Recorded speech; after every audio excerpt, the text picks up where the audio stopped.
You're listening to RTI Audio, powered by Rocky Top Insider.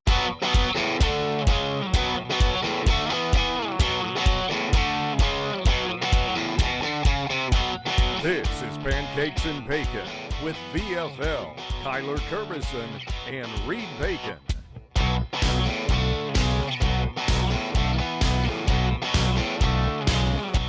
Hello, Vol Nation. Welcome to another episode of Pancakes and Bacon. I am back. I'm your host, as always, Kyler Kerbyson, joined with Reed Bacon. Very excited to be back. Very disappointed on the game that I'm coming back on. But we're talking Florida today, going over everything that happened, what we think went wrong, maybe some things we saw that went right, and what the UTSA game means moving forward and what we're going to get into with all of that. But first, before we get into anything, Reed, how we doing, bud? Yeah, he's back. We got our best friend Kyler back. Wow. You know what? I don't even care that we just lost to Florida. It is so good to see you. Obviously, we've talked. We did not talk the game, though. We have not talked about the game. But Reed was very tempted, but he did not. We were tempted. I was tempted, but we did not talk about the game. It is unbelievable to have you back in the States. I hope, and I know you had a great time. You can maybe dive into that a little bit on another pod. Maybe maybe after hopefully we destroy UTSA. Or maybe after the UConn, yeah. Yeah, exactly. So, man, it is unbelievable to have you back and just seeing you there. Are you wearing black for a reason? Are you mourning the Florida loss? Yeah, definitely mourning the loss. It's really tough when the game comes on at 1 a.m. where you're at, and you can't really watch it. So you have to wake up at 3 a.m. to catch a flight to come back to the States. And you can't check or watch the game because you have to make sure you get in the taxi and make sure you got all your bags packed and make sure you got everything going.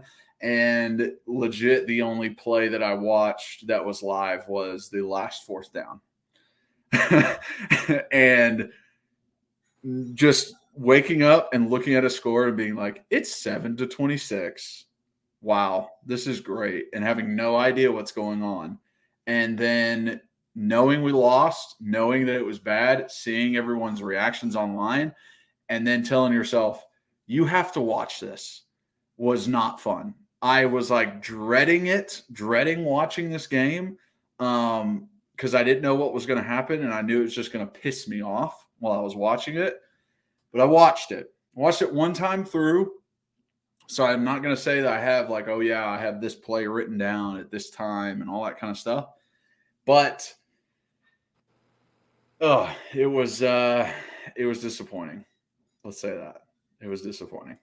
Don't worry. I have the notes taken care of. And the reason I am wearing this is because I choose to represent my teams that win. Now, granted, yeah, Titans lost first week. They played terrible. It's a week-to-week season. We came back. Nice big win. Home opener.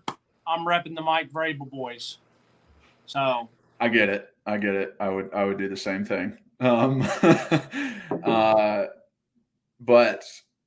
all right. Let's you talked about how disappointed you were and Yes.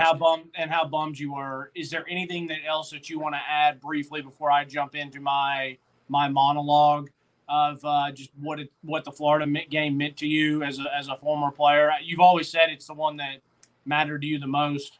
Yeah, it did. It definitely did. It mattered to me the most, and I never beat Florida, which really sucked. It is a catch-22 in a way, watching the game. On one side, I saw the issues that were had, and it was us, right? It was us with pre-snap penalties. It was us not executing in our blocking scheme. It was us not running the right route. It was us not making the correct throw. It was us not making those tackles. It was us having penalties on defense. It was us jumping off sides and giving them first downs. And that is good because it's fixable. It's good because Florida wasn't the one who beat us. We beat ourselves. Florida didn't really kick our ass. It was us falling apart. But it's also bad because that means these guys aren't ready. That means they're not prepared for a loud stadium, and maybe the snap count is not going to be the easiest to hear, and you're going to have to adjust to that. They're not prepared for what the looks that they're going to get on defense. They're not prepared for, hey, I need to wrap up when I go to make a tackle. So on one side, yeah, it's great that it was us and not Florida that lost the game. But on the other side, it sucks because it was us.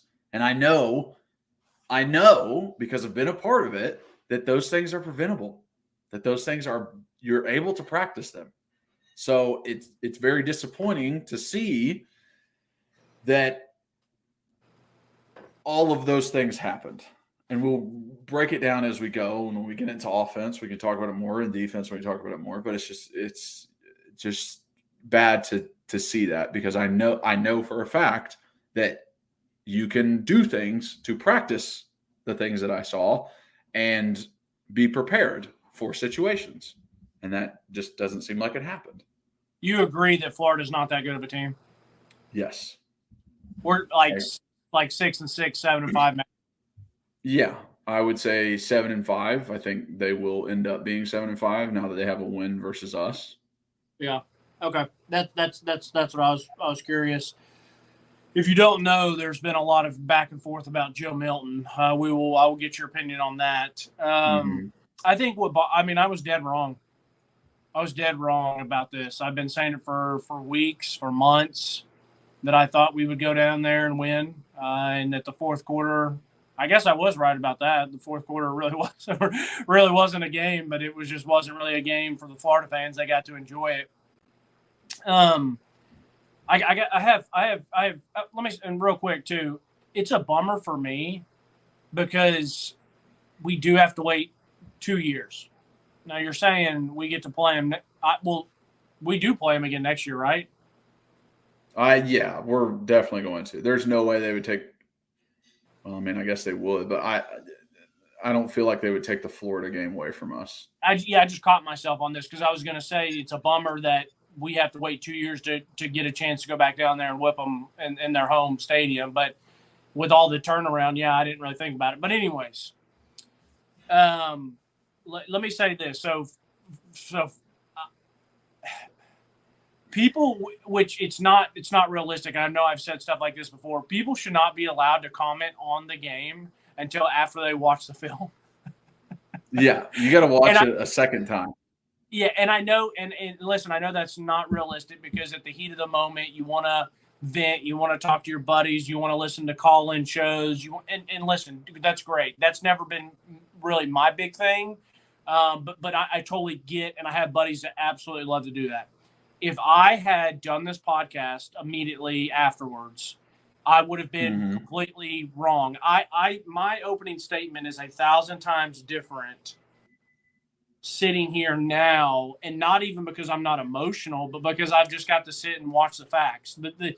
I get so excited to watch the film now. Yeah. It's unbelievable because I feel like I'm getting the answers to the test. Make sense? Yeah. We're having a little technical difficulties. I don't know if it's on my end or your end, but you did hear me, right? Yes, I heard you. You're cutting in loud. Bad. Okay. Well, your end was doing that too, but I could still hear you even if it would freeze a little bit. Yeah, it'll be fine. Okay. It'll catch up. So, anyways, I'm happy that we're doing this now compared to right after. Second off, a very, very quick story. So game ended. I had to get out of the house. I walked. Megan was leaving to go back home, so I walked her out. She left. I said, I could go walk Annie, and I said, you know what? I'm kind of a little hungry. I want a little snack. I'm on a fitness journey right now because your boy's got to lose some lb. So instead of going to the gas station and getting ice cream or candy, I went and got a protein bar, which they are delicious. So I was going to have a little protein bar and some milk. And I get there, and there is a soccer team there. It's the Greenville Triumph, so some semi-pro or whatever soccer team. Okay. And I'm standing in the aisle, and I've realized now as I've gotten older that my biggest pet peeve are just people who are just rude or inconsiderate. That's my number one thing. Mm-hmm. It's like, for example, if you hold the door for someone and they don't say anything, it's just like, sweet. Like, I almost want to go. I'm almost going to go grab them, walk them back out of the store, Let me walk teach in you. and not hold the door for them. Yeah. So that's not where I'm getting though with this. This is just a little funny story because of how frustrated I was after the Florida game. So I get down there, and I'm talking like it's a whole soccer team of grown dudes. I mean, they're anywhere from probably early 20s to 30s. Yeah. And I'm standing in the aisle of the gas station. It's an aisle. It's not very big, but I'm standing there. Most people, when they walk in front of you, are going to say, "Hey, excuse me," right? Because I'm looking and surveying my protein bars, and the guy walks in front of me. So, anyways, he walks in front of me. Dude doesn't say a word. Like just acts like he owns the aisle and like he's just better. Like his presence is more important. So then, I'll wrap this up quick. He doubles back by and comes back by. Doesn't say a word. I'm like, all right, enough of this. So then I take a step, and I am in the middle of the aisle. And I said, ain't nobody getting around unless they literally have to walk around me. So another teammate comes by, another guy who just doesn't pay attention. He literally gets to me, and instead of saying, excuse me, he just kind of does like that awkward, like, which way do I go? And then just slithered behind me. And it was at that point, and I was like, yeah, mother effer, you better. Because if not, I'm about to swing on somebody and take out 17 dudes. This is the frame of mind that is not. Yeah, literally, all it was is that we lost to Florida. I mean, it really had nothing to do with them. And you're about to get in an all-out brawl with. And I'm not kidding. I looked and I said, but I mean, it did piss me off because they were just being rude and not like just say excuse me or just like, hey man, can I get around you? Like whatever. You're just lucky it wasn't a rugby team. Get your ass kicked.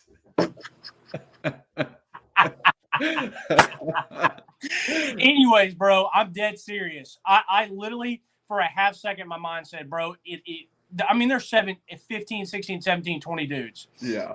And I was like, if I say something and one of them says something, I'm going to break one of these dudes' jaws. And my hope is that if he drops out, they're like, holy crap, this guy's crazy. We can't take him on because if not, there's 15 dudes. Yeah. Anyways, then I walked out of the store. I said, hey, Reed, get a grip. It's a football game. Tuck it in, Reed.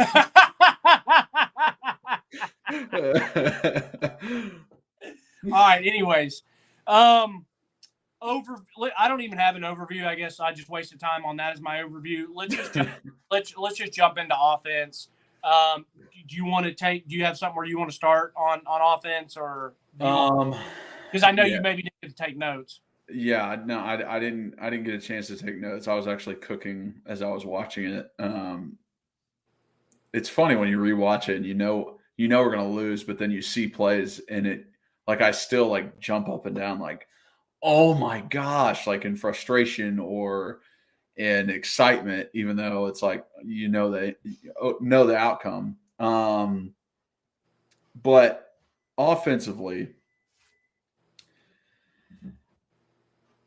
in the first half, I was going into it like, oh, okay, so Joe wasn't making the passes. Wide receivers were dropping balls again. We weren't able to convert when we needed to. That's probably why we only scored 7 points. So then I turn on the game. In the first drive, we go down and score. And I'm like, okay, what in the world happened? Right. That made it to where we didn't score again. And then it seemed reasonable that the drives didn't sustain. It was little tiny stuff of a false start to start off a drive, and you back it up, and now you're 1st and 15. You get away from the run game. How many times have I said how important that is? You know, there was a 3rd down that, like, I know what they were trying to do with Jalen Wright motioning out to the right side and having 3 blockers ahead of him and kind of playing it like, oh, we're looking back at the sideline to try and catch Florida. I totally get that. That would work in most instances, but the linebacker bumped out with him enough to where he could catch up. In that situation, Joe kind of has to take that as, hey, this isn't going to work. I need to adjust. I need to call it, like, slow us down, easy, put in another play, then maybe we get there. It's unfortunate we don't get the 1st down. What Florida did well is made drives very long and made it to where we didn't get the ball many times. I mean, you get it 4 times and half of the first, like, it's halfway into the 2nd quarter and we've gotten the ball 4 times. Like, it's not a lot. And that's kind of what happens when you play this up-tempo offense and you don't convert. And it just seemed, hey, we're just having mistakes. We're holding, we're jumping off sides, we're committing stupid penalties, and that's what's crushing the drive. And the defense, a lot of the time, did what we've talked about many times: is die slow, make the drive longer if you have to. Don't give up big plays, which they really didn't. Besides that, 2nd touchdown when Kamal Hadden tried to make a tackle and didn't. First touchdown. First touchdown. And offensively, I didn't think it was that bad. Like, it didn't seem that bad when they executed. But it was just little stuff that, hey, let's think on the damn fly here, but your center can't hear the clap of the quarterback. He cannot hear it because the stadium is so loud. We need to tap his butt with the guard. They didn't do that till the 2nd half. So how many false start penalties do we have in the first, with Ollie Lane in there, with Dane Davis in there, with anybody in there? It was still happening, and it wasn't adjusted. I mean, you got, like, people can talk shit all they want about Coach Jones and who he was as a coach. I'll tell you this: never did I ever feel like noise affected me, because I had worse shit in practice when he played it over the loudspeakers. Never did I feel like I was unprepared for any kind of center exchange environment because of what he put us through. We had multiple ways to snap the ball without a cadence. We had a clap, we had a center tap, we had a center head turn, we had just a timing where the center didn't move his head, and we could adjust in the game. We literally had it to where it was like, hey, the clap isn't working, I can't hear it at tackle. Okay, let's go to the tap. So the guard would look back, wait for a leg lift, and then tap the center. So it's like that, where I know that can work, but they didn't do it until the 2nd half. And then I think, well, if Cooper was in there, what would have happened, right? Cooper would have been like, all right, I can't hear you, so we got to do something else. Because Cooper is one of the guys who is very blatant. Like, Cooper doesn't hold things in. He's going to tell you how he feels. He's like, that's stupid. Like, he will just say it. So I was annoyed that we were making stupid mistakes, but, like, I was way more pissed off at this offense versus Austin Peay than I was versus Florida. So you did watch the Virginia and Austin Peay game? Yes, I watched both. So you get the front, like everyone's saying, and there's a lot of frustration saying we're bubble screen university. What's the deal with all these bubble screens? Why are we not taking shots downfield? Joe sucks. Joe doesn't suck. Receivers suck. They're dropping passes. They're not, like, that whole back and forth. You're aware of all that? Yeah, I remember hearing it, and for the Austin P take, because I didn't get to share it. It it was apparent to me that the guys were not ready to play. That they did not take Austin P serious, and they thought they could run through the motions. And then when it caught up to them and a ball is hitting them in the hands, they freaking drop it. And it's like you didn't prepare correctly. You thought this was going to be easy, and now your head's not in the game at all. I think Joe was behind on his throws, yes, but not ungodly, not absolutely horrific. We may differ on that. We haven't talked about it, and I don't want to hijack the pod with you and I going back and forth. But like the McCall and Castle, that was a horrendous throw. I mean, that's on Joe. Yes. There's a few, but anyways. But if Reed was running that crossing route and Joe threw that ball, does Reed catch it? The one to McCall and Castle?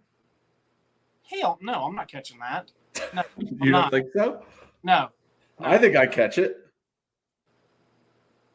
No, you don't. And you do. And sneaky, bro, people don't know, like, you have great hands. Like, I mean, when you lost weight and started playing flag football with us, it was a joke how good a receiver you are. But anyway. I don't think if a ball hits me in the hands, I got it. That's how I think. And I understand it's behind you, but if a ball hits you in the hands, catch it. I disagree, but we can say that for another time. Okay. Let me say this. To break before we break down some plays. And I told you I had a great analogy. Mm-hmm. Joe Milton and some other players on this team are my golf game. They are. We cannot expect anything more than what we've already seen. There are days that me personally, can go out and play golf, and for whatever reason, whether I'm feeling good or there's times I play good and I'm not even feeling great, but it's just kind of working out. And there's days where someone could look at me and be like, "Hey, this guy maybe played high school golf. Like he can be a good player." Yeah. And there are days that literally it looks like, why are we playing with this guy? He's trash. He's taken up for time. Like, this dude might not break 95 or 100. And it's like, and then that's just like who it is. Even for me personally, I don't know what I'm going to get when I get out there. And there's times where it might be an average round for me. And there's times, like I just played this past Saturday, first 3 holes, it's like par, par, par. And I'm swinging it pretty good, maybe scrambling pretty good. Kyler, I go to another tee box and I tee it up. Now, I will say that the tee box with my driver has been my big bugaboo for the past 2 summers. I go to a tee box and like I said, I'm like 1 over through 3 or 4, whatever. I go to drive it. I don't top it. I don't slice it. I don't hook it. I take my driver and it goes all the way up under the tee and it flop shots my tee shot. Why did it happen? How did it happen? Was it in my own head? Was I nervous? I don't know. But you get my point that I'm showing you. Yeah. And that's who Joe is. I'm confirmed now. I'm not going to say Joe's not good or he isn't. I'm going to say Joe's just inconsistent. And if you're inconsistent enough, then you're not ultimately good enough, and you're not going to be good enough to win. You're not going to be good enough to overcome stupid penalties that put you in 1st and 25. So you're not going to be good enough to overcome your team or circumstances, and you're not going to be good enough to beat really good teams. And that's why I'm saying I can go out and absolutely pure a shot, and I'm sticking it within 10 feet. Just like Joe can go throw one of those dimes to Thornton, or one of those. He threw 2 in a row to him. Right. And then it's Heupel draws up a play, and he misses Squirrel White in the end zone. What's that? And he misses Squirrel White in the end zone on a deep ball. Or no. I'm saying in the Florida game, Heupel goes wide and says, "Hey, this is a 3rd and 9. We need a patent slant like last year we run." and Hendon hits Cedric Tillman basically every time, or he hits Brew McCoy every time, or Jalen, and Joe Milton dirts it. He slides up under the tee and flop shots a driver. I'm like that is just like there's too many. It's like, and that's why I understand the people that either defend him or don't defend him. Personally, for me, I'm kind of done with Joe because I personally do not want to ride a roller coaster every week. I would rather say, hey, let's throw Nico in and let's just, because then it's like if there's some up and downs, I get it, he's a freshman. Like, but then there's some promise, there's some hope. It's the exact argument everyone has when you draft a rookie quarterback in the NFL and you've got a veteran that's kind of playing, but he's not like your future. And they're like, hey, you're not making the playoffs. Put the dang rookie in, get him experience, get him playing, and forget the other guy. The other guy's not the future. He's a placeholder. So we're kind of in the same scenario right now. I know, and I completely agree. And it's like, so that's just me personally. For me, I'm done with Joe because the juice isn't worth the squeeze. No pun intended with him. Like, yeah, he's gonna die. He's gonna throw a couple dimes, but I can't have a quarterback that rolls out a perfect play call by my head coach for a 2-point conversion. And not only does he not make the throw, like he doesn't actually make a good throw, he doesn't even pull the trigger. And so he also missed the actual play call of the tunnel shovel pass underneath. Literally, my boy Small, Jabari Small, is just sitting there looking at him like, you gonna toss it in here? Because it was wide open, and Joe just kept running, looking for other receivers on the outside. And it was like Heupel drew that play up like he's done before for Hendon, and Hendon was able to read the defense and see what they gave him and be able to put it in the right position. But Joe's not. Joe's just not there. And I think Heupel is kind of handcuffed in a way because what's his main job? It's to win football games. And right now, the best chance he has to win a football game is with Joe at quarterback than Nico. And that's what's scary. And that's what scares me. And I don't want to overreact and say, well, Nico's not ready yet, because it takes time. I mean, for example, I said it on one of the first pods. Josh Joseph out of PT last year. James Pierce was kind of unheard of. Now, fast forward a year, we don't see Joshua Joseph that much, and James Pierce is one of the best players on defense. So everyone has a different maturation and maturity, but it's like it's just tough because it stinks that if Heupel is seeing that every day at practice and is saying the kid ain't ready yet, then that's frustrating for us fans. But like, I guess we have to trust him that there's a reason he's not playing him. Yeah, I mean that has to be it. I mean it is not the skill set, you know. It's not he can't make the throw. It's hey, when I put him in this situation in practice and I'm like, hey, pick and choose, he's slow to react, right? He doesn't get the ball out on time. He is thinking too much and doesn't play quick enough. Like those are that happens as a freshman. Like, yeah, that makes sense. So right now, it's just, hey, how can I win a football game? Joe at quarterback. Like, that is my best opportunity. If it's Nico, I kind of got to call different plays. I have to do different things that he would be comfortable with. I have to adjust how I run my offense. With Joe, he's been here for 2-3 years. He's been here. This is his third year. He understands the offensive play call. He can communicate it with everybody. Nico might not be able to when he gives them the play. And it's like, I don't know. And that's one of the things I was going to piggyback off of. It might not be the fact that Nico can't make the throws.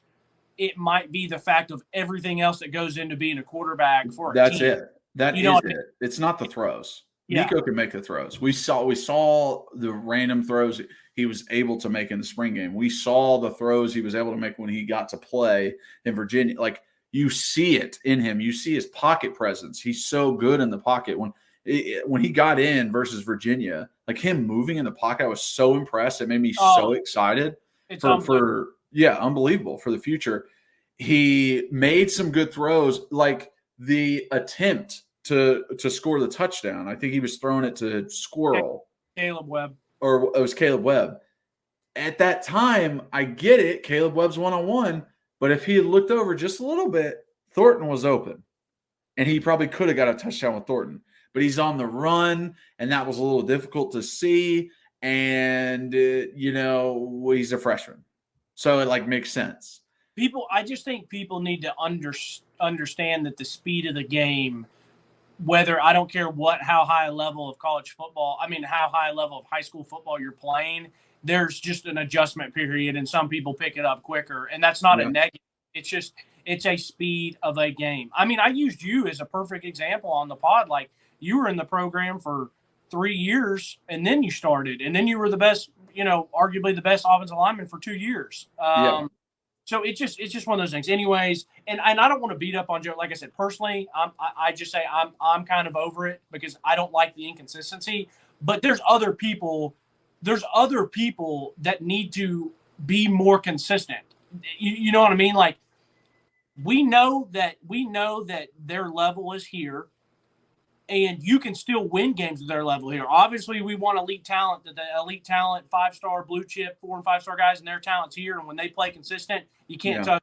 But if there's a guy that's here, like an Ollie Lane or a Jeremiah Crawford or whatever, like, if they play to their potential, you can still win a lot of football games. But if they just take that little bit step back of inconsistency, you're in trouble, and you're in trouble in a quick way. And maybe everyone just chose to have a bad night, unfortunately, and that's anyways. Which it happened. There was multiple people. There was the first great pass to Dante Thornton. Catch it. Go up and get it. You're taller than everybody out in the field. Right. Why didn't he? I don't know. Right. In Ollie Lane's instance, what's going on with the snap count? Why are you committing a stupid penalty after the interception? You're not blocking in the right direction on some plays. I saw it with Campbell, with John Campbell, the transfer. He played pretty good versus Virginia. We gave him Pancake of the Week. I saw him getting worked on pass rush many times. And it's like, John, I know that you're better than that. I know that you can stop him. He's giving you an outside head fake, inside move over and over and over. Pick it the fuck up. Like, yeah. You know that the guys can do what they need to do, and that's what's frustrating about it is, like, I've seen you be able to do this. Why can you not do it more often? Why are you having these hiccups?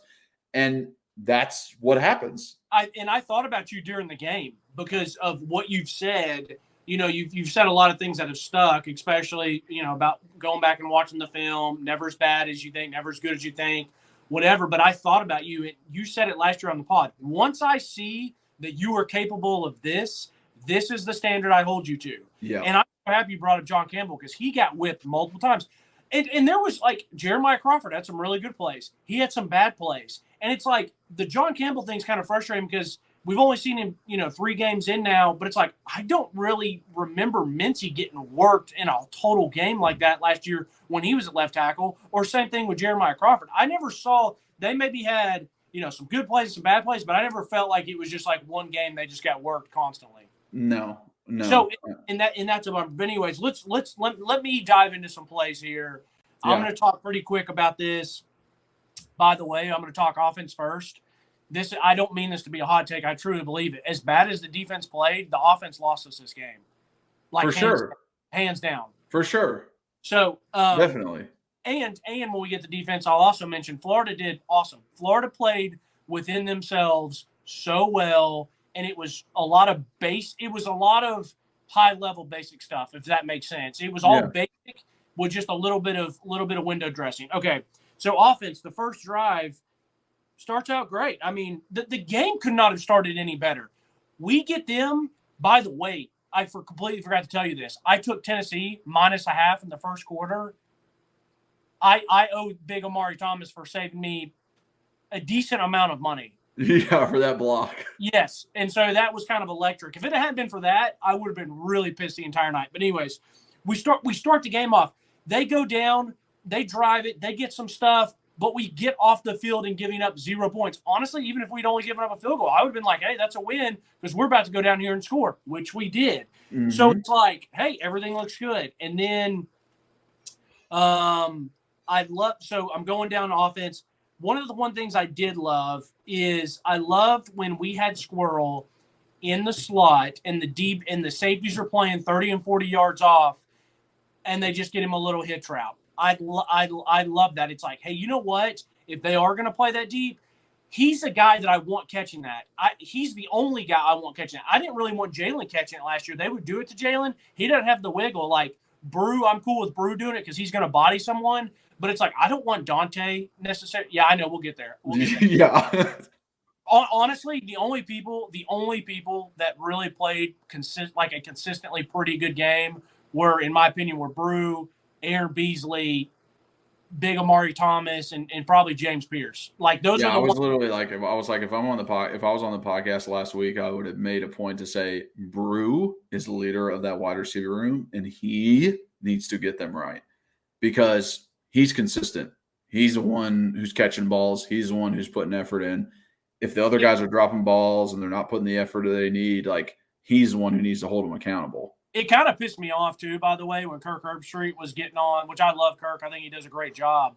But he's like, hey, I don't think these receivers can win on one-on-ones. Now, granted, I did not get the all 22 for this game, and so I can't see all of those. Mm-hmm. But it's hard for me to believe that Brew can't beat a one-on-one. It's hard for me to believe that Squirrel can't beat a one-on-one, and it's hard for me to believe in Ramel. Now, Dante, I haven't seen it. He hasn't done it in Orange yet. He has all the skill sets to do it, but you can't tell me that Ramel, Squirrel, and Brew can't win one-on-one battles. So yeah. I personally disagree with Kirk on that and think it's more of a quarterback issue from time to time, not all the time. Anyways, I love seeing that. Let's see.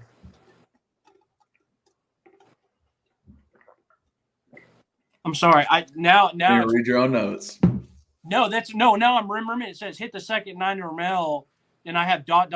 different game. I don't even know what that means anymore because I took these notes like 2 days ago.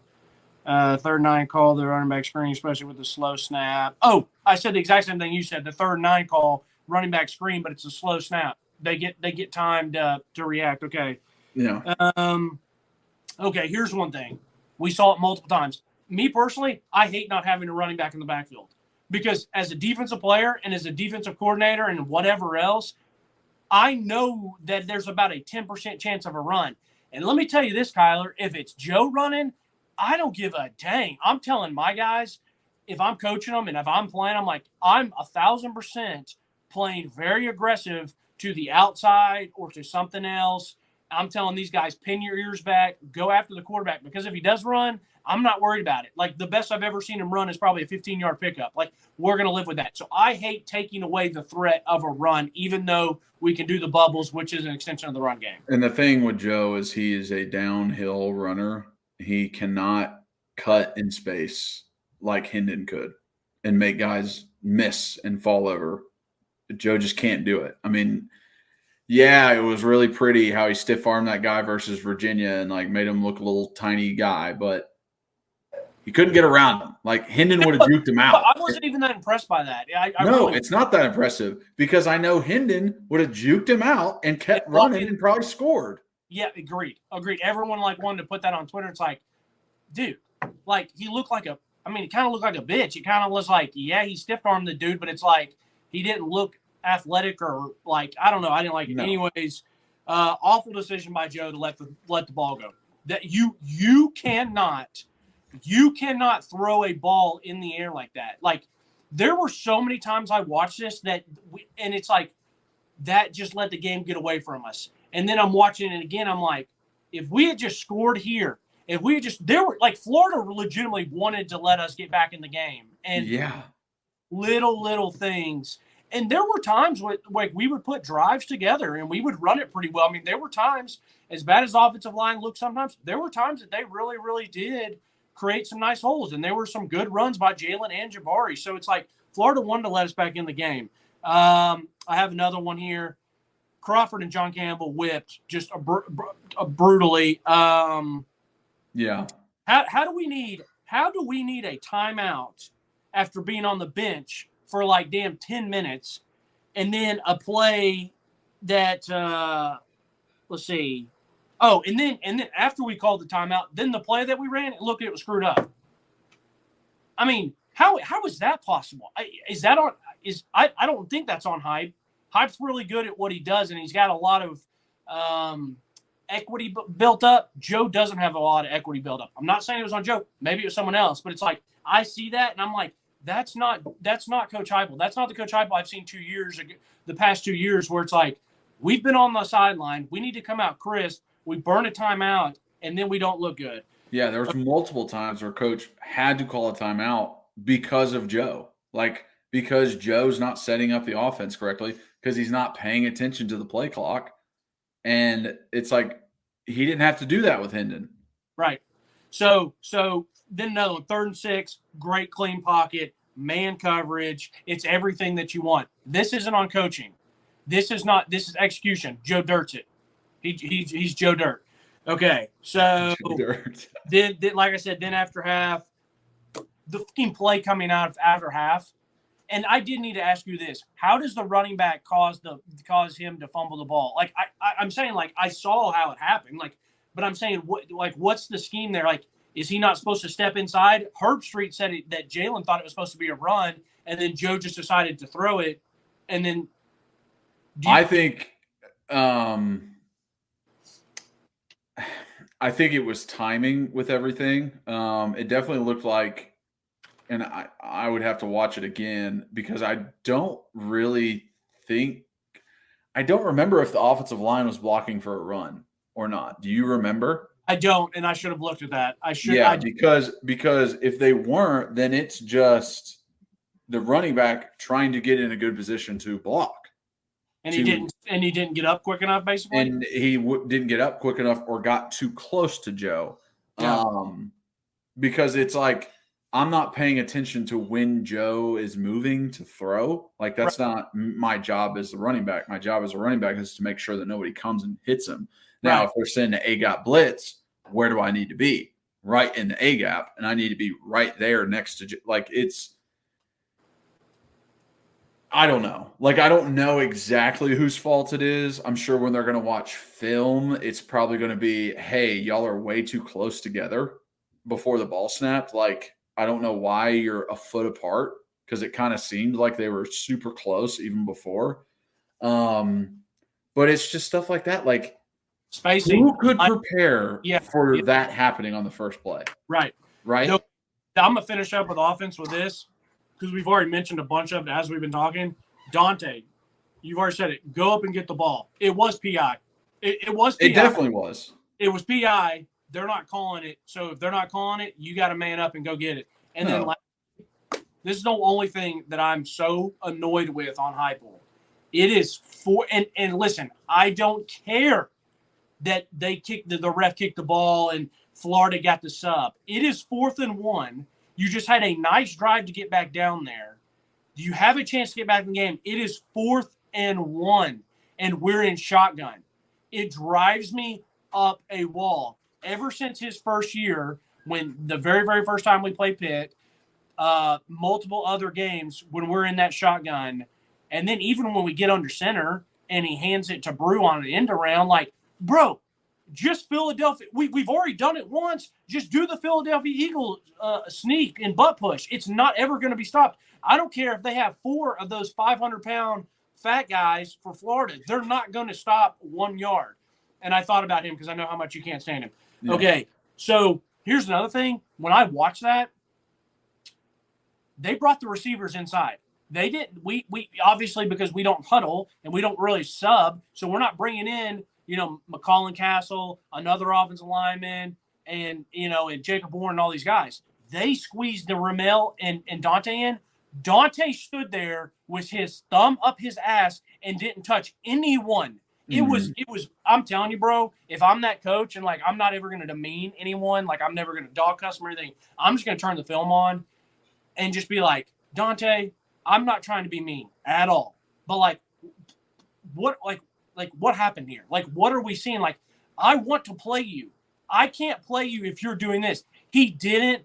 He did this thing like the receivers will sometimes do, where they kind of like, and he didn't run off the ball, but like where they turn and step and like, okay, I'm right here. If someone comes right here, I'll touch them. But if they go anywhere else, I'm not going to go after them. And so these guys, these Florida guys are like, oh my gosh, they're in shotgun. It's 4th and 1. And it's like they just get to shoot the edge. I'll give Ramel credit. He kind of played patty cake with his guy. But the only reason he played patty cake with his guy is because his guy didn't move. His corner was like, I'm in man coverage. I'm not going in on it. Like, I'm staying right here. I don't need to be about that action. And it's like, first off, I hate it. I hate that Coach Hubbard does it. And I respect him so much. And he's so good. But I'm just like, it's 4th and 1. Every time. Like, the Philadelphia Eagles don't overthink it ever. They do it every time. If you have something that works, if it ain't broke, don't fix it. Do it every time. Yeah. So I hated it. The offensive line, I felt like actually got a decent push. It was the guys coming in from the other outside that either the tight ends didn't get, or like I said, Dante was standing there with his thumb up his ass. I mean, I could have. Oh, it was so frustrating. Yeah, exactly. I just. Did you see? Also very much like. I thought we made really good adjustments in the second half on offense and very much on defense. They scored 3 points in the second half. So, yes, very much on defense. But the refs just started to be a part of the game out of nowhere. I know, but I personally don't want to go there because that wasn't the reason we lost the game. Yeah, obviously there was other stuff, but I will say it made it a lot more difficult to get back in the game. Fair. Okay, defense. And then let's shout out Brew before we move to defense. I mean, petition to give 15 to the dog of the team moving forward, number 15. It'd be great. I mean, that truck stick on that guy and some of the running backs, Jalen and Jabari, and the way they ran the ball in the second half and fighting for the extra yards, that's the shit where I'm like, I believe in this team. I believe in these guys. Look at the effort they're putting in. Why can we not execute? Like, hey, Heupel, change it up. Start running the damn ball every freaking play because it works. I mean, we don't get negative yardage runs. Like, we're always getting positive yards on our runs every single time. And it just really sucks when you see guys care so much and show so much effort, and then they get nothing in return. Yeah, that was my biggest thing when I've been on teams and I'm out there fighting and doing everything I can because I hate to lose. And then I see some stuff like that. And it's like, it's a fine line when you're younger in high school and then in college. It's like, because these are your buddies and these are your friends. And like, there's some individuals that are savage enough to be, hey, we're teammates. You know, we don't have to be buddies. And I feel like it's easier for me to do in the professional world. It's like, you're my coworker. I'm going to treat you with the utmost respect and professionalism. But like, if I don't think if you're not doing what you need to do and it's affecting me, like, I'm going to say something to you. Mm-hmm. And like I said, it's easier in that realm because you're not going to classes with these guys. You're not hanging out with them. You're not going to the same parties. You might not genuinely like some of your coworkers, but a lot of the times you're going to genuinely like. I mean, some of these guys are the best friend. Some of your best friends, and so. But it's like you have to hold those guys accountable, and hopefully they have some decent really respect to be like, you know what, I'm gonna my effort, and I tweeted out like I hate losing, but I really hate getting punked, and we got punked as a team. But when I went back and watched it, there were more people fighting than I like you said. Brew was fighting, the running backs were fighting. Jeremiah Crawford got whipped a couple times, but I also saw him make sure to pancake a couple people too when we were down. It's like, you know what, I'm going to get mine at least. And so maybe it wasn't that they laid down, and it was just such a lack of execution. Defensively, this team is so like our team is so much built like the Colts of Peyton Manning years. And I watch those teams so much as a Titans fan. It's like, if you can run on them, if you can wear them down, if you can do all that, you're going to have a really, really good chance if the offense doesn't score quick. If you can't score quick, if you can't connect on some of those long balls, Dwight Freeney and Robert Mathis can't pin their ears back and go. It was always a different game for those Colts when they're not up 14, 10, 17. And it's so much of how this team is run. You know how easy or how much easier it is to play defense, and the mindset that the offensive coordinator, the head coach, and the offensive players for the other team are when they're like, holy shit, the game just started and we're down 14? Like, did you just see how quick that team felt? And it was so frustrating. And when Kirk Herbstreit was like, yeah, the Florida defensive coordinator was like, we're going to be aggressive. We're not going to let them dictate to us. We're not scared of them. It's like, you fucking should be if we would have executed. And that's what makes me mad is like they feel like they put this good game plan together. It's like, no, you didn't. It's like play us again last year and see what happens. So we're very much built, like I said, like those Colts teams. And even with all the missed tackles, whether it was your eyes in the wrong spots, you're taking bad angles, you're not getting your head across, which is a huge deal. When you're coming in, you have to get your head across because these guys will run through these arm tackles. With all that stuff, the defense still played a good enough game to win it. Now, I don't know what Kamal Hanna was doing. I don't know if that was a brain fart. Because there's other times that he goes up and makes good tackles. Like, he'll shoot his gun and go. I mean, he made a really nice third down stop that got us the ball back in the fourth quarter. But it's He did. But he's inconsistent, right? That was a great open field tackle. It was him one-on-one with a running back who could have made him miss, and he made that in the fourth quarter. But there was multiple other plays where he's just going in with his shoulder. Like, he's not wrapping. He's not going with his arms. And I don't know what that is and what that is about DBs that they like to do that. But like, I can see the growth Kamal has had in his coverage skills. Like, he has gotten better in coverage. He has gotten better at tracking the ball. And it's like, hey, dude, put your complete game together. I can see that you put effort into making yourself a better player. What's going on with the tackling? You're embarrassing yourself with this kind of tackling. And the thing about tackling is, for that instance, there is technique involved, like get your head across, wrap up and all that. But other times it's just a 1-2 thing. It's just, if you come in and it's a 1-2, and so it's like, I would love to ask him, like, what were you doing? Like, was it just a brain fart? Like, hoping that Wesley Walker was going to make the tackle.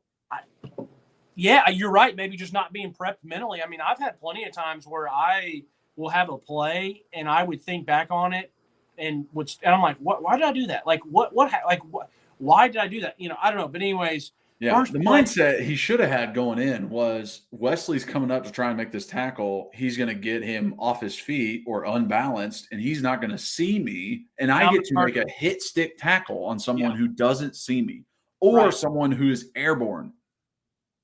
That's what I would think as a defender. Oh, great. Wesley Walker's about to set me up for a big hit. Right. Yeah. No. So first play, Big O, great push. I mean, Big O had great push all night. He was messing up guards left and right. Did you listen to my pod about the Austin Peay game, how I thought I just needed more out of him because he just didn't flash and I just didn't think that he was very good, and it could have just been that he didn't want to be out there against Austin Peay. I don't know, but he had a great push all night. Kamal shot his gun really well. I did think he got blocked in the back a little bit, but it's like you still got to make that play. But at least he got up there and got a hand on it, kind of slowed the guy down. Mm-hmm. The sideline to sideline, I mean, they had our guys in a blender, and it's the eyes are so important. And the sad thing was, it was basic stuff. It was, we're just going to jet sweep, and then we're going to fake the jet sweep and hand it off. It's like, guys, I mean, they acted like they were playing the triple option and the wing T and everything all combined. It's like, it's just a jet sweep, or it's just a fake jet. Like, trust your teammate. Like, there's someone else that has that responsibility. Yeah. You read your key, and then once you reach your key and realize, oh, he did hand it that jet sweep, okay, then go sideline. But anyways, 3rd and 1, Big O, awesome again, 2 to 3 yards in the backfield. Omar Norman Light. Did you hear what I said? Who I thought Omar Norman Light was like? on one of the pods. Yeah, I think we talked about it. Jarrell Casey of the Tennessee Titans. Yes, it was on the first. It was Virginia. Yeah, I heard Yeah. that. Okay. Tyler Barron walked Buddy back. Roman set the edge nice, great down the line, and a great tackle by Gabe Giudiale. The other thing defensively, third down was brutal. And as you play defense in high school, playing defense, that is a backbreaker. That does bring the morale down. As much as you don't want to admit it, you go out there like, hey, let's get a stop. Like, let's go. And it's like, first down. All right, good. Second down, it's like 3rd and 12. Like, let's get this. And then they make a play. It is brutal. And so you kind of have to have a really quick reset while on the field. Like, okay, let's get a stop. Let's get it. And then hopefully someone makes a play. So then it's like, let's go. Like, let's get fired up. And then you're not at that third down anymore because someone stepped up and made a play. That's why you always have to keep in the game. But third downs, like the first and second down defense was pretty damn good. Yeah. Third down defense was awesome. And I hated to see Mertz start getting a little swag about him and start getting some confidence. That never bodes well for Tennessee when we have the crappy quarterback or the backup quarterback out there playing his Heisman night. But it's little things. Tim Banks has got these guys, hey, we're 3rd and 12. We're going to maybe bring a little zone pressure. There's Warren Burrell or whoever it was. You're sitting right there in zone. You're watching the quarterback. That's not your responsibility in zone. Find who's in your zone and don't let them Ben Roethlisberger, San Antonio Holmes you for the Super Bowl win where the guy's keeping his feet in bounds. That's the little stuff right there where you have to get off the field. Or later in the game where Graham Mertz rolls out and Brandon Turner. I mean, this infuriated me. The jump? No, but it didn't infuriate me that he jumped. It infuriated me that in the middle of running, Graham Mertz pointed at him like, I just got you. Like, you can go back and watch it, and he pumps, points at him, and then runs out, sticking the ball out like this, like all those quarterbacks love doing. And it infuriated me. So, great slash by Aaron Beasley. Great open field tackle by Gabe. Nice D-line pressure, 1st and 2nd, 3rd and 5. Nice slant. And Gabe had decent coverage. That was one that was like, hey, that's just a good pass, good throw by them. Gabe was on his back. There wasn't much he could do. Mm-hmm. Long TD run. We've already talked about it. I will say on that long TD run, something that I did notice going back and watching the film, it was a bad timing on a blitz. That happens. We brought the backside safety tank down on a blitz. So that means when someone, if he's coming down, if you're watching the game, he's coming down on the offensive left side. For the offense, it's their right side. But he's coming down left side. The run's coming back the other way. That hurts because there's one less guy. Takes him out of the play. Exactly, but there's one less guy to save a touchdown. Yeah. I mean, you were literally taking yourself out of a play. Say something. That play, too, kind of opened me up to start watching Elijah Herring more.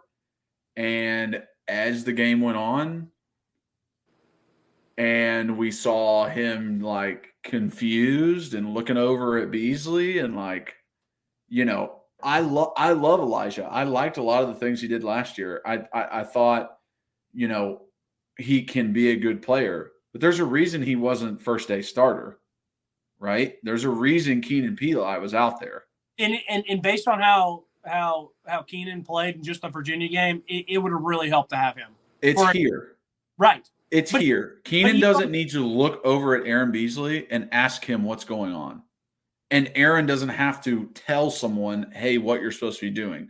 Because Elijah really didn't play that well in the first half because of those mental mistakes. And you saw in the second half who got playing time. Aaron Carter did. Right. He was getting rotated in there. Elijah and him were going back and forth. But Aaron was also like, hey, Aaron, what the frick do I do here? What am I supposed to do on this play? Who am I supposed to cover? And was slow to react. That, who would have thought losing Keenan Pili would have been a huge loss for this defense? Because that's how it felt that night, especially with them working sideline to sideline. Well, what I was going to say, with a team that ran the ball as much as they did, because he's going. It's like if we were in the NFL, he's our first and second down backer. Yeah. I mean, he's there for run stopping, run support, all those things, first, second down backer. There was something. I will say this to piggyback on Elijah. When he would take blocks on in his gap, he would turn.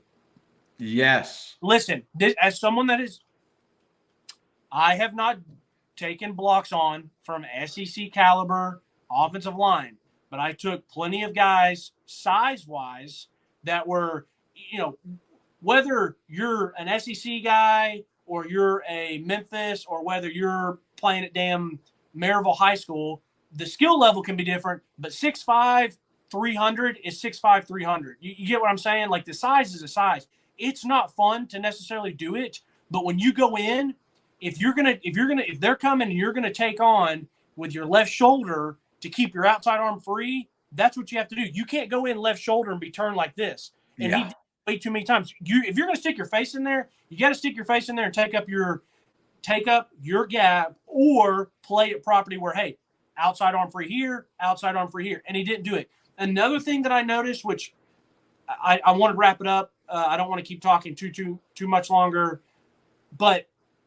And this is something that would be different. I felt like, and I don't know if you noticed this, I felt like Florida took us where we wanted to go and kind of used a lot. They did use a lot of our aggression against us, whether it was screens, the misdirection. We are a very aggressive defense, and they used that against us. But even like you would see someone get a really good push, and they kind of olate and say, hey, you want to go up that alleyway and you want to make a crease? Okay, I'll take you there and seal off. And then someone else would get a really good push this way and like, hey, you can get 3 yards in the backfield. I'm going to seal you, though. And there was a lot of really, really good alleyways for those running backs, even when we got really good push. Now, some defenses are like that. Some defenses are, hey, get your ass upfield. We're going to be aggressive. And other ones are, we've talked about it. Hey, get one or come off the ball, engage, and then stand there. Because we don't want to create alleyways. Did you notice how they were doing that a lot? No, and I definitely did. And with a lot of run plays, your running back is taught to aim for a certain gap on the front side, on the back side, whatever. But there's other gaps, right? You on a zone, inside zone, you're aiming for the front side A gap, but you're determining your cut based off of the block of the center and the guard.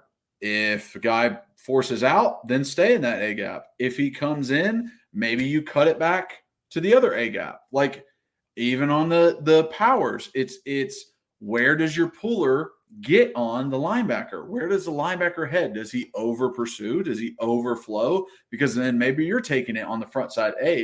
Does he stay inside? Then maybe you're taking it on the front side B gap on the outside of that linebacker. So there are always those things. So if people get off level by rushing upfield so much, where a center and a guard are looking to double team a down lineman up to the linebacker, and that down lineman takes off upfield and just crushes the B gap upfield, that center didn't have to touch him. That center gets free run to the linebacker. He doesn't have to worry about anything else. And if the running back can see that happening and make a cut, then he can just follow the center's butt. You don't understand how many times I paused it to watch, hey, who got here? Who got here? Why is this gap here? There were so many times I paused it. Roman, James Pierce, Omar Norman Lott, whoever the case may be, and they're 3 yards upfield. And it's like, hey, great push. Like you did a good job that way. I mean, you reset the line of scrimmage, but you also create an alleyway. And I don't know if that's because of something that Tim Banks teaches them or what Rodney Garner teaches them and how it's been great for us in some games. But this one, it came back to bite us. It just felt like everything that Florida did played in perfectly to what we do, if that makes sense. And so that was frustrating, but it was one thing that I noticed. Okay, defensively, I'm just going to hit on a few more things. The 3rd and 6, I don't know what happened on the 3rd and 6 when they get down in the red zone. Let's see. Arian Carter runs with this guy. So is it man? Tamarian passes off. Can you hear me? Yeah. Sorry, I had a message come up on storage, whatever. Okay, so anyways, back to what I was saying. So on that play, it's a huge play. It's 3rd and 6 in the red zone. Like I said, Arian Carter's running with a guy. Tamarian runs, but then passes a guy off. They pass the guy off. That's the Pearsall. He catches it like a little baby shallow route. Easily gets the first down. Like makes an attempt at the end zone. What happens there? Like that stuff that you can't have. Yeah. I said it's amazing to see how a fake jet sweep results in a 20 to 30 yard just zone, or I don't even know if it was a zone or an ISO or whatever it was, but you can't have a fake jet sweep resulting in 20, 30 yards downfield. Aaron Beasley, it was probably one of the only things that he did poorly, overcommitted or bad eyes. I don't know which one it was, but he wasn't there. Brian Eason had some pretty good plays. This one he got pancaked. I don't know if he got tired, if he took a bad step, if he had a misstep and slipped. He got pancaked. Not great. Another one where Karat and Eason both got bullied off the ball, which was brutal. See, that second quarter, 3:05. I don't know if that's because they'd been out there for a while. Some of those long tolls, that heat was catching up with them. Let's see. Yeah, I've got one even here when Tamarian makes a good read. He still misses a tackle. The screenplay, oh my gosh. The sidearm Graham Mertz. Bro, that's when you know it's not your day. Tyler Barron is holding him, like about to sack him, and he just effortlessly, calm, cool, and collective, dumps it. Like I said, Tamarian read it great, misses a tackle, doesn't get his head in front, and then Elijah, just he's a younger guy. He doesn't have that veteran in him saying, hey, this guy's letting me pass. What's going on here? Now, if it's man, if he's on a blitz, that's one thing. If it's man, it's pretty inexcusable, because if it's man, you sit there and hold him, and you can tackle him because it's behind the line of scrimmage. So there's no PI back there. You see NFL guys do it all the time. Some of these really good veteran guys like a Cam Jordan, who I just recently saw week 1 against the Titans. I mean, that guy does that crap all the time. It just blows the play up. Yeah, that's what I was saying about Keenan Pili. It's like one of the first 3rd downs versus Virginia, it was a sack because of what Keenan Pili did in his read of the running back and getting out there to cover him. Yes. And the quarterback didn't want to throw it because he saw him sitting there. And it's like that could have affected that screenplay if Keenan's in there and his experience. And that it's like, wow, I did not realize that was going to be such a big loss for us. I was like, okay, time for Elijah to step up. He's played some good football, and I've seen some growth out of him. All right, here we go. And Buddy wasn't ready. Like, he just wasn't. He wasn't making good decisions on the football field. I forgot here, so I'm done defensively. We've talked enough about it, and I had missed some of these on offense because my notes confused me. The 3rd and 11, I hate that play call. How are you going on a 3rd and 11 screen to squirrel to the short side of the field? Thank goodness that he fought his fanny off to get that first down. I hate that play call, but it worked out. Yeah, him and Castle both fighting their asses off to get first downs. Colin Castle had some really nice blocks. Incredible. Really nice block. 3rd and 4. 3rd and 4. We get 2 guys in motion, flag. And it's like, okay, that pisses me off. It's 3rd and 9, and Heupel's offense still shouldn't be that big deal. It's a nice throw on the slant to McCall Castle, and another nice effort to get the first. But defense got off the field. If you score there 14-26, it's just like we had so many chances to make it a different game. Anyways, It's done. It's over with. It's done. It's over with. We talked about enough. Vols versus UTSA. Kyler, I'm going to the game. If I had not already bought tickets, I probably wouldn't go to the game because I just don't know what this team's going to show me. And if we don't play well and UTSA has John Franklin or John Harris or whatever that guy's name is, if he's back, and I'm assuming we're going to run it right down their throats. But yeah, I mean, it very much is like, hey, UTSA isn't that great of a team, but neither was Austin Peay. Yeah, facts. So, you better lock the fuck in because they can still come in here and make it a game. And what I hope to see out of it is that, just like you just said, run the fucking ball. And I want to run the ball 80% of the time. Honestly, I do. Hey, let me say this: be clean and execute. I mean, we have to have 2 get right games. We had to have a get right game in Florida after Austin Peay. That didn't go well. If you don't get right before South Carolina comes in here, that's 7:30. South Carolina's not that good of a team, but they got guys that are good enough to embarrass us on a night game, and we want revenge. We won't be getting revenge on anybody if we don't play right. And Kyler, I want to see some deep shots. And maybe I say I want to get Joe some work, but maybe Josh Heupel just knows, hey, Reed, he is who he is. If we throw 5 deep shots against UTSA, he might complete 1 or 2 of them. And so it's like I want to see practice, but maybe the practice it's too late for that. Like, he is who he is. I don't know. And it could just also be like, what's the defense giving you? Do they have 2 safeties back and they're 30 yards away? Then I'm gonna throw the bubble. Like, I have a better chance of getting yards when I throw the bubble, or I'm gonna hand it off. So sometimes it is. Defense is like, I don't want to get beat deep. Smart.